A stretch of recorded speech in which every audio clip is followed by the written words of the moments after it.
posting.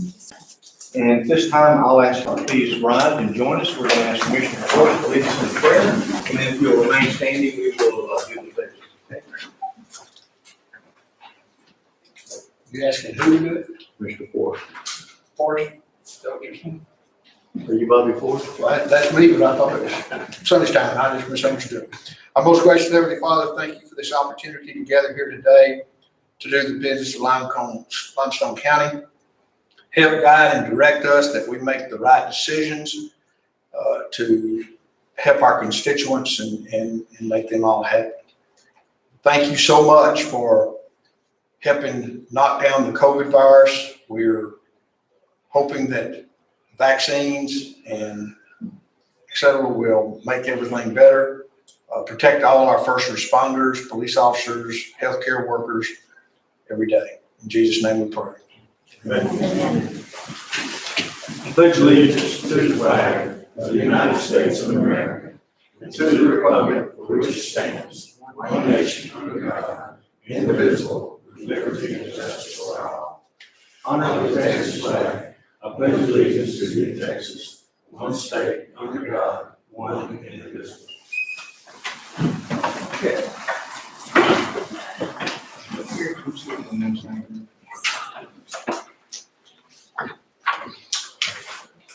Thank you. We didn't have anyone sign up for any citizen comments, so we will go ahead and go into our consent agenda. I hope y'all had a chance to go over the consent agenda, and we'll entertain any discussion or any motions.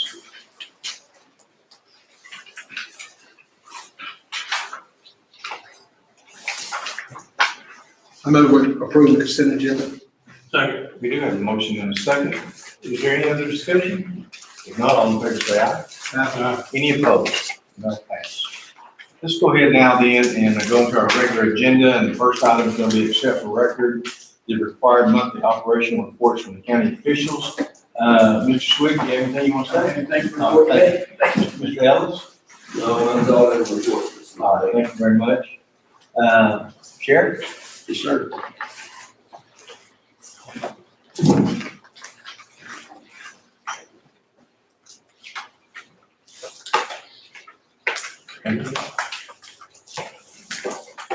The jail count this morning is 125, 107 males, 15 females, 17 in Freestone County. During the month, we had several different transports, totaling 2,773 miles for a total of $3,014. With total man hours of 84 hours. That is it. Questions? Okay. Any other officials here that I missed? If not, then we will entertain a motion to approve the reports as presented. So. Second. We do have a motion and a second. Any other discussion? If not, all in favor say aye. Any opposed? Okay, this time, item number 8 is to receive and approve the safety report concerning any accidents and safety concerns in the past month. Commissioner Friday, if you'd like to address the board. No issues of safety that I've been told. I make a motion that we accept the safety. We do have a motion and a second to approve this report. The only thing I'll say in discussion is we did get the final on the accident that we had. Did you see that, Jerry? The CAC paid out $124,000 on that accident. It's pretty expensive, but anyway, probably the only one we've had in a while, the accident. Okay, we do have a motion and a second. Any other discussion? All in favor say aye. Aye. Any opposed? Next item is the county burn ban. I see no need to take any action on that unless somebody here wants to do that. We'll leave that, the burn ban off. The next item is to hear a report from the Texas Recovery Together representative. This is something that Commissioner Forrest asked to be put on the agenda. So, Mr. Forrest, I'll let you introduce whoever. Are y'all here today? We are here. Good. Is it Jamie and Tanya? Or is this Jamie, different? Tanya, and then Christina. Okay, I'll let y'all introduce yourself. Perfect, thank you. Y'all come right up here. Up here? Okay.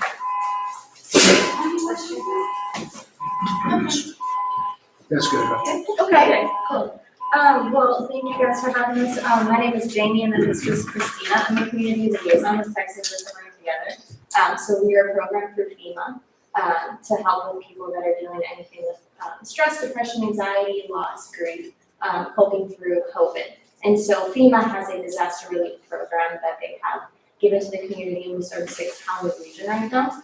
We are based underneath NHMR. So we serve as community resources, mental health counseling, coping skills. We can offer like employment assistance referrals to people as well. So we wanted to just come and tell you guys about the resources that we're able to offer. And so I'm the community liaison. I help connect people, and then I help pass them on to a counselor. So then Christina is one of the counselors that we work with. So yes, so I'm a crisis counselor, and what that means is anybody that calls, they may just want to talk for 5 minutes. They may need some help connecting to longer-term mental health care, or there's always people who just want to know that it's normal, whatever they're experiencing as a result of our pandemic. And one of the things we try to do is make it safe for people to call who might not have experience with counseling, so it's free and it's anonymous. Any person who wants to call, we don't need any information. Sometimes it takes somebody a couple of sessions to even share their name. So we do a few sessions up to 5, and then if people need additional help, we'll definitely do referrals. The great thing is if it's a child, if it's a parent, whatever situation in which somebody finds themselves. We also do a lot with first responders, and so are really looking for leaders in the community to help us normalize getting help for our anxiety or depression. That's when people feel safer and are able to be their best selves when they know it's okay to ask for help, like it's okay not to be okay. So we do groups online that are just more support groups, but also individual, family, and anything you guys would need. So if you wanted someone to talk about how we do stress relief, how we manage our anxiety, how we get help, how we connect with people when in isolation, especially for the older population. So that's basically it. Kind of any needs that you might have. If we cannot provide it, then we'll find someone who can connect you to someone. We also just enjoy community service opportunities, and so it's been really important for us to figure out how we can serve you. We're not at all trying to step on anything that's already existing, or come beside and say, is there anything that you're already doing that we can just provide support? So Any sort of community My- service or anything. My understanding is you're not asking for any money or anything, you just want to get out to the public that you're available. absolutely, I think you need yes. to leave some cards with this. Yes, we don't receive, what's great is that it's a government position, so those of us who are counselors are allowed to do everything for free. It's like a counselor's dream to be able to do that, so. Yeah. Anyway. But yes, so we'll leave some flyers, and if you have any questions, I'll leave my card. You're welcome to get a hold of me, pass that information along. Are there any questions that you all have? Thank you so much for letting us share. I really appreciate it. Thank you. Thank you. I will say for this past week of struggling with the lack of vaccines in this county, I may be looking for mental health. Yes. So I'll get your phone number. And we also want to help with those sort of things, how we can connect you to All right, vaccines. thank you very much. He needed help with the mental stuff before the next. Oh, yeah, right? All right, thank you very much. Okay, item number 11 is discuss and take action on distribution of the coronavirus relief grant. This has been going on almost since the coronavirus started. The government came out, the federal government came out and gave the state a lot of money. The state decided how we could get that money. At first, it was very, very tough. As a matter of fact, there was a time that I was trying to get the sheriff to go back and find out how many miles we weren't able to travel and how much we were having to keep people where we couldn't just send them to the jails. And so we were working hard trying to get some of this money. Limestone County's portion was just under $500,000 that we could qualify for. It got to where I could only see us qualifying for approximately $30,000 for that. I couldn't find things that would fit, and they had all these different criteria. They finally came out, fortunately for everyone in the state of Texas, and we were able to use, some of the personnel payroll that we use in our, different departments, primarily the sheriff's department and dispatch and constables. And so, I heard today the news from, our auditor that we did get the other check in the mail, or it's getting there. It's in the bank, I mean, and that's $499,070. So we were able to get that for Limestone County, and what I want to talk to you today is some ideas that I've approached the commissioners to consider, how we can disperse that money, because we need to go back into something that's COVID time related, if at all possible. But there's so many, areas that we could say it is COVID, and anyway, there's a lot of latitude there, so I've been told.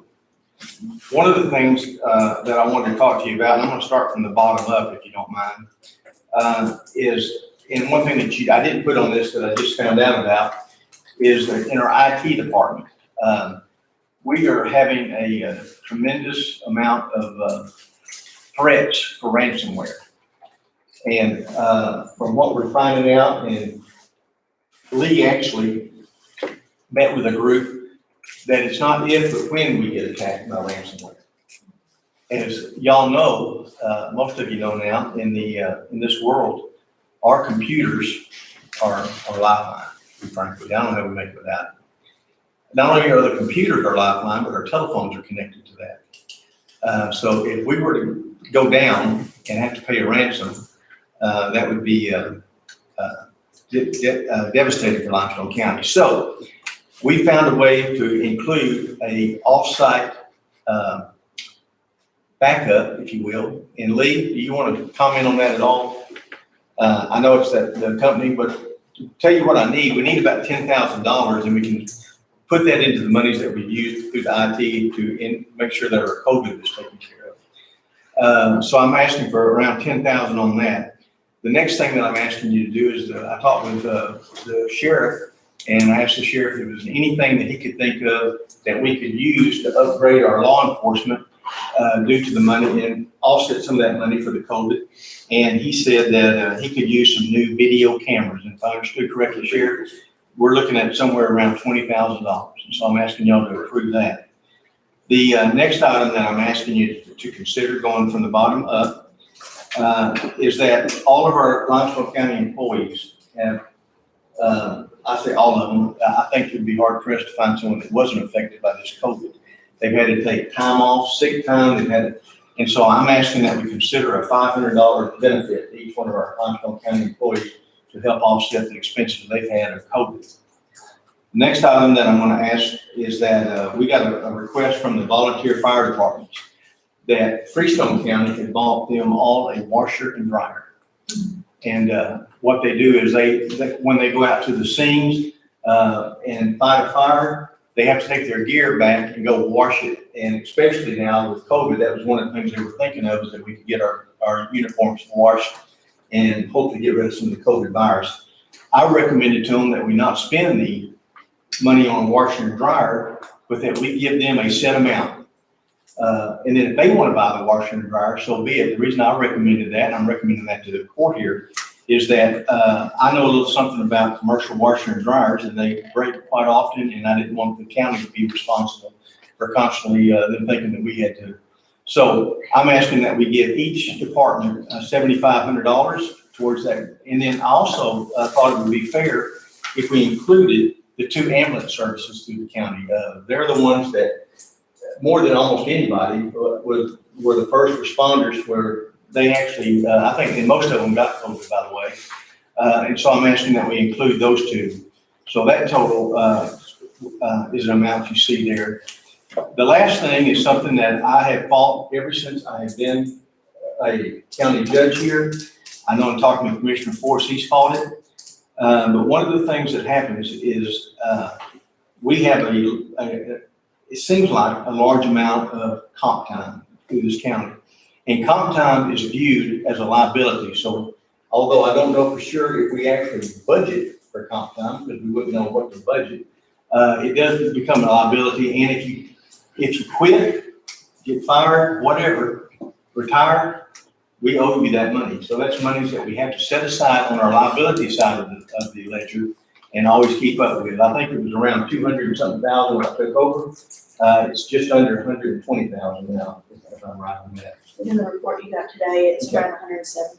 107. So we are making some progress on that. One of the things that it took me a while to learn is that when you're 24/7, as is the sheriff's department, the jail, and the dispatch, there's times when you're going to have comp time or overtime. There's no getting around. What I'm asking, and we're going to come forward, I'm going to be bringing y'all a proposal to consider, is possibly asking people to take that comp time prior to it getting too high. So we must set a limit that you can only have so much, and then we're going to ask that you take it. So before you see the amounts that I'm asking. It's 120,000 for the comp time, 97.5 for the volunteer fire department, 125 for the all of Limestone County, 20,000 for the sheriff, and then 10,000 for the IT department.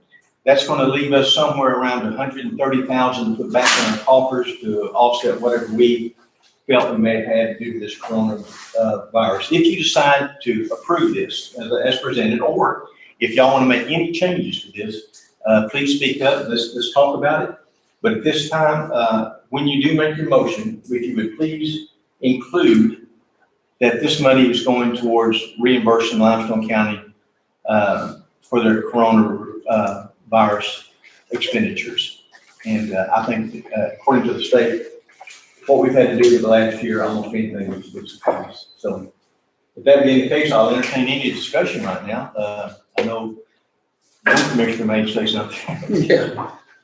Well, Judge, first off, obviously you worked awful hard on this and greatly appreciate it. And I think probably all of us are in agreement with nearly all of it. I have an issue with the comp money. I've stated before, I didn't want to pay for comp time anymore, but this money is coming from an extraordinary source and not out of the taxpayer's pocket. I did some studies on it, and I'd like to, when we make the motion, I'd like to propose it this way on that one particular item. There's 131 employees right now that have some amount of comp time. 76 of those are 24 hours or less. We have to pay matching Social Security and retirement on the ones if we write a check for comp time. 24 hours is only 3 days. And I feel like any department can work to get 24 hours off the books of those 76 employees that are 24 down.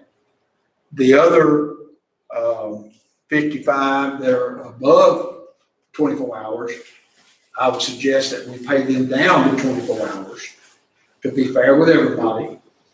And some of them taking from a substantial amount down to 24. But I think the fact that we save the 24 hour and down for all 131, we save a substantial amount of money on making that 7.65% on Social Security that we would have to match by not writing those checks. And we're into our 4th month of this year, and we don't know, we hope everything's better, but in the last 8 months, you know, we're still going to have about 130 left, but I think we'd have another 25 or 30 or maybe a little bit more. I didn't look and see what the figure would be. It's still 120, but I'm sure it would be down substantially because you've got 55 that you're going to save 24 hours on. That's going to be a substantial amount. I just would like to see us cap that payment down to the 24 hours instead of just paying all comp time. Let me speak to that real quick. And I think you and I are on the same page as far as comp time. I don't see any reason that you and I, we'd like, but I'm starting to get a better appreciation of the 24/7 people. And my point to that is that one of the things that we need to do, and I need to talk to Murray about this, is that when you have deputies and jailers and dispatchers that are off and they're having to use comp time, there comes a point in time when we may get extra money in our payroll at the end of the year. Sheriff, do you agree with that? We have enough money usually. At the end of the year, Budget. that I'm not so sure we should start looking for those two departments to maybe start paying down some of that at the end of the year, because that's where some of that came in from. If we can get it down to a manageable point, wherever y'all decide, either at 0 or 24, you know, it's a whole lot easier to manage and keep the time down whenever it is down than whenever it gets all the way up. Whenever it starts getting high, if you give somebody time off enough to cover it, I know Jerry covers the same issues. You give somebody a week or 2 weeks off to get their time locked down, where you're having to pay somebody else to come pay. So it's just shifting from one Robin to Peter, the other. So if we can get it down, it's a whole lot easier to cover a shift or two to get 8 or 12 hours off the books. Well, if we take it down to when you get 24, I mean, for example, you've got some 226, 249, 150, 217. Yeah. That's gonna be substantial amounts that are Correct. gonna take our liability down. Correct. But also remember, a lot of times those are people that have been here a long time, they're hired in paid employees, and some of the lower end people, maybe for whatever reason can't do it. So I'm gonna argue that I wish we could just clear the books with this money. We're gonna have the money to do it. I would like to see us clear the books, go down to 0, and then start hard on everybody. Whereas each department, Stacy and Murray and whoever else is in Carrie, that y'all work hard on your admin people, that we don't get a lot of comp time anymore. The sheriff's department, the deputies, the jailers, and the dispatch, they're gonna have some. We're just gonna have to live with that, but we want to get to a point where they have to take it at some point in time instead of building up to 200 and 300 hours. So I appreciate what you're saying, Commissioner Forrest. I'm going to argue to pay it all off, but I will wait and hear what the rest of y'all want to say. Could we do this in 2 motions where we approve all the items on your list with the exception of that, and then have that as separate? Yes, let's do that. Well, I move that we do the $7,500 to the volunteer fire departments and $500 to each employee of Limestone County, pay the $10,000 ransomware, $20,000 of the to the sheriff's department for cameras under the COVID relief plan. Okay, we do have a second. Motion and a second. Any other discussion on those items? All in favor, say aye. And now, Natasha, if I understand correctly, before we take the final vote, this will be done. We won't have to come back and ask again for this, right? Correct. We'll write checks, but I know sometimes you like to get, confirmation.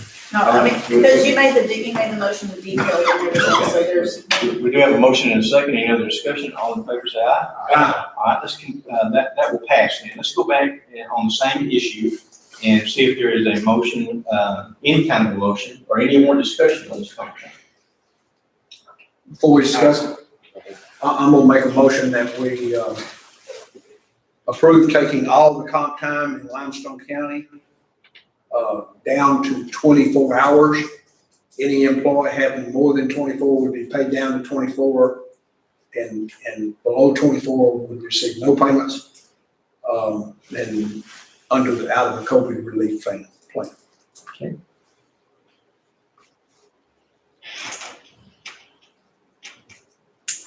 I'm going to assume that motion is going to die for lack of a second. Do I have any other motions on this item? I second. So you are second. So we do have a motion and a second. Any other discussion on this? All in favor for that motion? I'm going to take a roll on this. Commissioner Forrest, I know what yours is, but I'm just going to ask it. Go ahead. Yay. Commissioner Friday? Yes. Mr. Baker? Yeah. Okay. And Mr. Zach? Okay. Okay, that motion will pass. And to reconfirm, to make sure that we understand that motion, we're paying down all the comp time except for the 24 hours. And at that point in time, we're hoping that they'll start taking it. All right, good deal. And thanks to the auditor's office for working on this grant also. They did a lot of work also. Okay. Let's continue on with the next item. Is going to be item number 12, that is to discuss and or take action on authorizing our county attorney, Roy DeFran, to sign a brief condemning the high-speed rail. I think I saw Roy come in.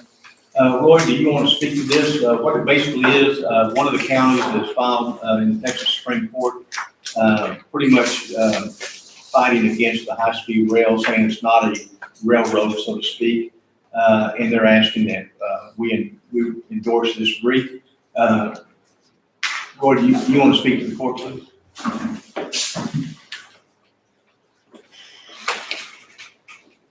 I think the judge has given you a good snapshot of what's going on. If y'all, I don't know if they got the brief, I'm assuming they did, y'all seen it in there. I can't speak to the ridership numbers or anything that they're projecting on there, that's the thing, or how the landowners were treated. The main thing that I'm addressing with this would be whether or not that the Texas Central Railroad and Integrated Texas Logistics is actually a railroad. They have to be classified as a railroad to have the power of eminent domain, and that's what the fight is over. So, y'all probably have heard enough about, the high-speed rail and whether you're for it or against it. You'd just be authorizing me to sign the amicus brief on behalf of the county. And that's, if y'all read it and you agree with it, that's fine, and I don't mind signing it. I know Mr. Beckham also is working with the county on the high-speed rail litigation also, that they wanted the county attorney to sign off on the brief. If you don't have any questions, I'll be glad to answer what I can. Thank you. All right, thank y'all. Any discussion on this? Do y'all have any questions on this? I've read it. I've been in contact with the attorneys that drew it up, what they're trying to do. And basically, they're just saying that railroad or that train is not an official railroad that will qualify for a eminent domain. And I agree with that. If it's them, the next thing you know, Continental Trailways may get an eminent domain to go through your land. I'm just saying it's very scary for us. So I hope y'all will approve our county attorney to sign. I move that we authorize Roy the Friend to sign the brief condemning the high-speed rail. You got a motion and a second. Any other discussion? All in favor, say aye. Aye. Any opposed? Okay. The next item is consider and/or approve payment of moving the water line from LCDC to Fairground Show Barns. We have an invoice from Murphy Septic and Maintenance. Let me tell you what this is about. When the prison was built originally, and then we built the show barn. And so what they did was they got water from the prison. We were paying all that, so it didn't really matter in the past. And so one of the things in our contract when we sold the prison is that we had to break off that and get our own. So what Markey had to do is go down in front of the prison, close to the road, tie them to our line and bring it up along where the RV spots are and come back up that way. Not only did they do that, but they cut off water going to that, what's the name of that building out there? Annex. The annex. So we got all that done. It's something we had to do legally. And I was very proud to see that we got a $3,000 invoice. I thought that was a good price for that work. And we have how much money in that budget item right now? 300,000. So we definitely have money to pay this. So I would ask y'all to consider this. I make a motion that we approve the water line lease. Second. We do have a motion and a second. Any other discussion on this item? All in favor, say aye. Any opposed? Okay, next item that we have is we got a call and request from Mark Haney for a road closure in the Farrah community. Ms. Haney, you want to speak? Yeah.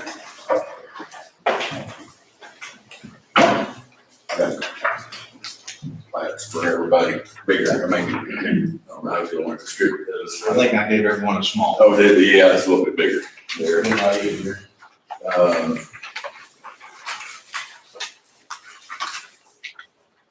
Okay, go ahead. This is for the benefit of Miss Shelby Ann Robinson. Whenever we surveyed her property, we wound up with her finding that her house was partially in city street. And so we did the dark black line shows the perimeter.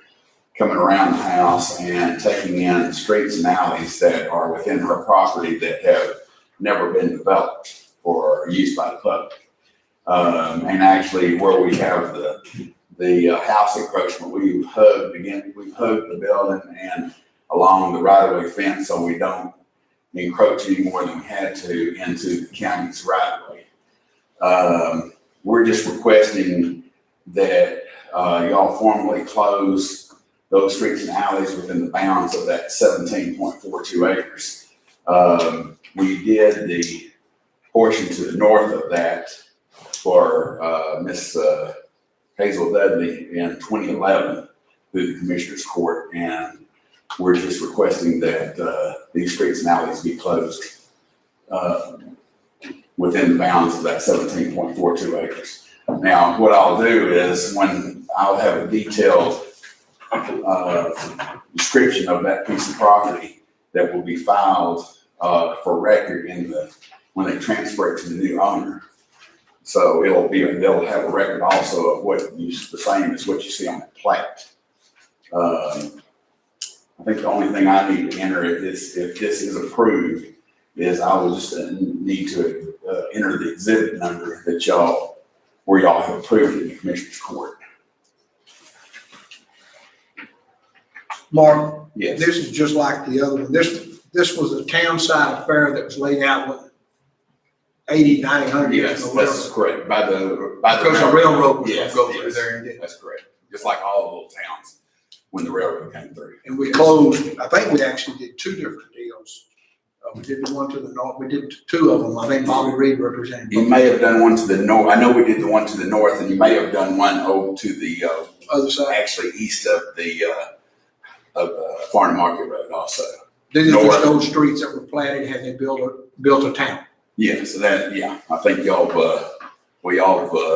closed like Farah and other little communities where they've had streets before, so. And, like I say, there's no access to these, streets that are being closed by the public or any benefit, to the adjoining landowners either. In fact, I split the road on what's called Little Avenue on the west side, so that in the benefit of maybe of the adjoiner, usually each adjoiner gets half of the road, so that's what I've done in this case also.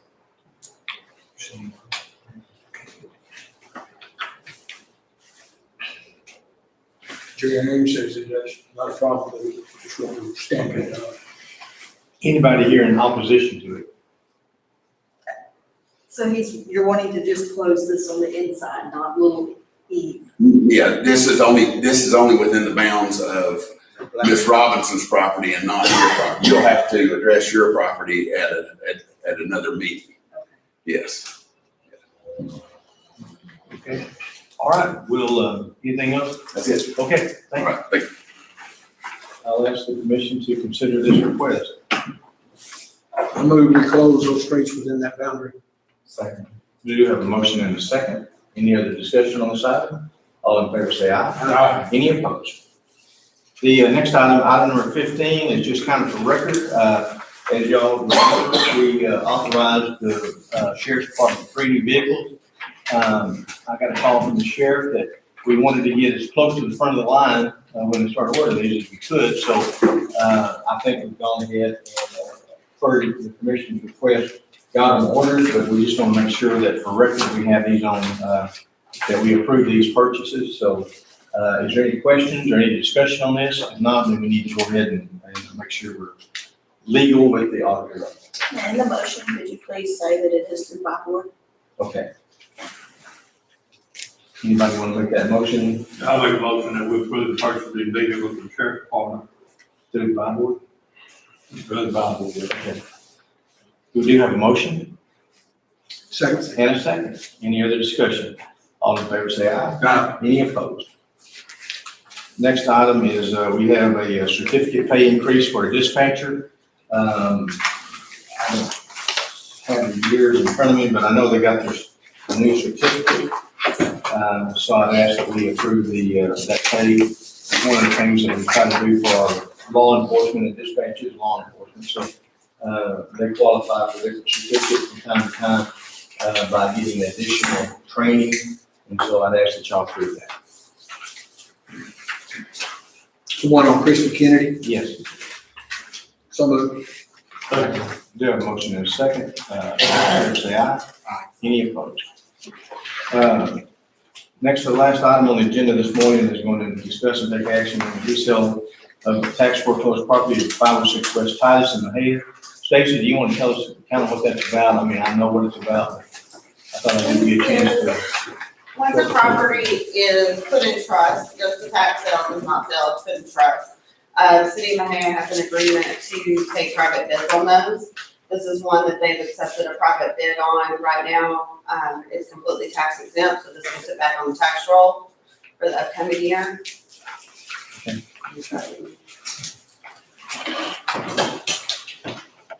And this was a proposal that's already been approved by the city.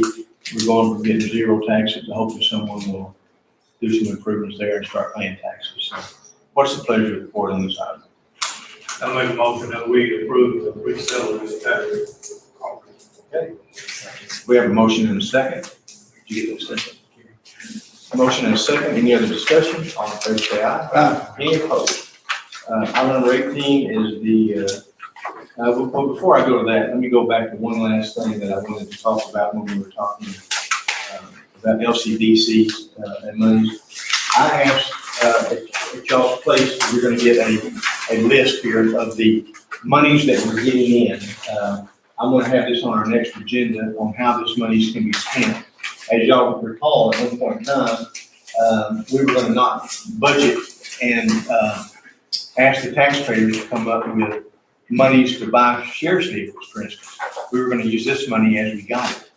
Well, we've currently gotten around $82,000, and so I've got to find a way that we can get this to where we can use it for things that we need and not ask the taxpayers to have to come up with that money in the future. So this is money that we're going to be getting, and as y'all saw, for the month of, I guess it's January, it'd be It's for the month of December. month of December, Limestone County got $37,000 for what we agreed with LaSalle. After we sold it, that was our first month that after monies that we got in. That's a great amount of money. That's, if we could get that every month, that'd be over $300 and whatever $1,000 a year that we could start getting in. 400,000, yeah. So anyway, that's a great amount of money. Mr. Becker has the recap for the month of December up there. Okay, so And it shows it was an average of 800. 880 inmates? 800. Wow, that is fantastic. And that Limestone County, just to let everyone know, if you didn't know, we were 60 days from closing that thing down and walking away and having an empty building out there. And thanks to the commissioners and the hard work of everyone in the county, we now have 880. We have, I know about 50 jobs out there. And Limestone County has zero expenses other than this last one. And we are now getting $37,000 a month. So that's great news for Limestone County. Anyway, with that, without tooting our horns too loud, I guess I'll entertain a motion to adjourn. So, we do have a motion and a second. Any other discussion? All in favor, say aye. Any opposed? Thank you very much.